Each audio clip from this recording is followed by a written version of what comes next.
जय Malhar news चॅनलच्या सर्व प्रेक्षकांना सपना चौधरीचा नमस्कार।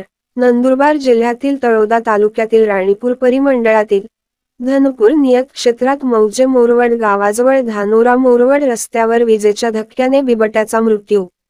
नंदुरबार जिल्ह्यातील तळोदा तालुक्यातील धनपूर नियत क्षेत्रात असलेल्या मुरवड गावाजवळ धानोरा मोरवड रस्त्यावर अजित रघुनाथ चौधरी यांच्या शेतात मृतावस्थेत बिबट्या आढळून आला असून बिबट्याचा मृत्यू विजेच्या धक्क्याने झाला असल्याचा प्राथमिक अंदाज वन विभागाने व्यक्त केला आहे।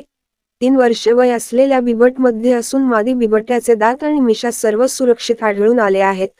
4ही पायांचे नखपंजे आणि कातडी सुरक्षित असल्याची माहिती असून विजेच्या धक्क्याने बिबट्याचा पाय भाजलेला अवस्थेत असून वीज प्रवाहाचा तारेला स्पर्श झाल्याने बिबट्याचा मृत्यू झाला असल्याची माहिती वन विभागाच्या माध्यमातून देण्यात आलेले आहे।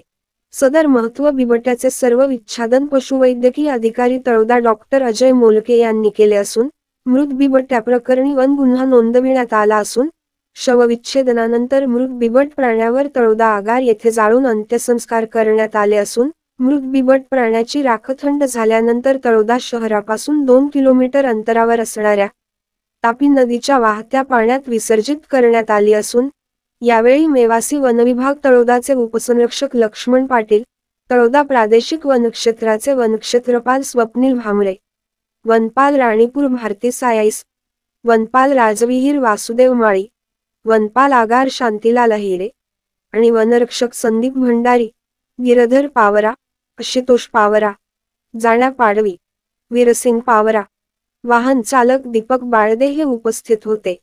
पुढील तपास वनपाल राणीपूर करीत आहेत। तळोदा प्रतिनिधीसह सपना चौधरी, जय मल्हार न्यूज, नंदुरबार।